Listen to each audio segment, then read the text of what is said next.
ગત 8 ફેબ્રુઆરીના રોજ સૂચના શેઠે પોતાના પુત્રની નિર્મમ હત્યા કરી હતી અને તે કેસમાં હવે રોજ નવા વળાંકો આવી રહ્યા છે. હવે શું નવો વળાંક આવ્યો છે તેના ઉપર ચર્ચા કરવા જેવી છે. નમસ્કાર, હું છું શીતલ, આપ જોઈ રહ્યા છો હેડલાઇન ન્યૂઝ.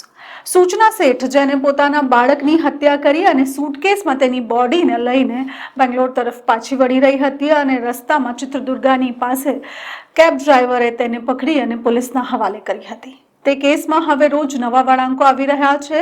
કેસમાં હવે સૂચનાના વકીલોનું તેવું કહેવું છે કે સૂચના જે છે તે માનસિક રોગથી પીડાઈ રહી છે. તેના વકીલોએ હવે પોલીસને મેડિકલ રિપોર્ટ્સને નવી રીતે ચેક કરીને નવી રીતે તેના મેડિકલ કરવાની અરજી કરી છે.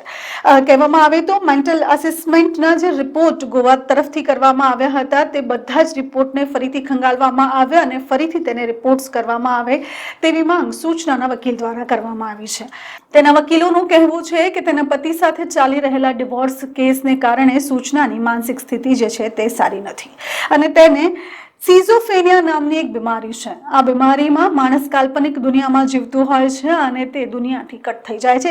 આ એક પ્રકારનું પાગલપન પણ કહી શકાય. સૂચનાના પિતાનું પણ એવું જ કહેવું છે કે સૂચના એક માનસિક બીમારીથી પીડાઈ રહી છે, જ્યારે કે તેના પતિ ગોવા પોલીસ અને સરકારી વકીલનું કહેવું છે કે સૂચનાના એક વખત નહીં પણ 4 વખત અલગ અલગ રીતે રિપોર્ટ્સ કરાવવામાં આવ્યા છે. અલગ અલગ ડોક્ટર પાસે તેને લઈ જઈને પૂછતાછ અલગ રીતે કરવામાં આવી છે. દરેક વખતે સૂચનાએ સરખા જ જવાબ આપ્યા છે અને સૂચનાની માનસિક સ્થિતિ એકદમ સારી છે અને તેને આ જે હત્યા કરી છે તે પ્રી પ્લાન કરીને હત્યા કરી છે. તેને કોઈ જ પ્રકારની માનસિક બીમારી નથી. હવે જોવાનું એ રહ્યું કે સૂચના શેઠના કેસમાં કયા નવા વળાંક આવે છે અને સૂચના શેઠના વકીલ જે દાવો કરી રહ્યા છે કે તે એક માનસિક રોગથી પીડાઈ રહી છે તે કેટલી હદે સત્ય છે.